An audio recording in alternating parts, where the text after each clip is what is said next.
ഇന്നലെ വൈകിട്ടായിരുന്നു തിരുവനന്തപുരം കഴക്കൂട്ടത്ത് പ്രവർത്തിക്കുന്ന different arts centre സന്ദർശിക്കാനായി കേന്ദ്ര സാമൂഹ്യനീതി വകുപ്പിൽ നിന്ന് 18 എംപിമാർ അടങ്ങുന്ന സംഘം എത്തിയത്.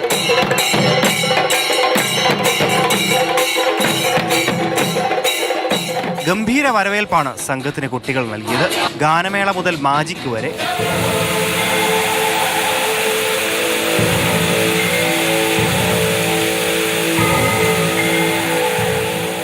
ഡിഫറൻറ്റ് ആർട്സ് സെന്റർ രാജ്യത്തിന് തന്നെ മാതൃകയാണെന്ന് MP PC മോഹൻ.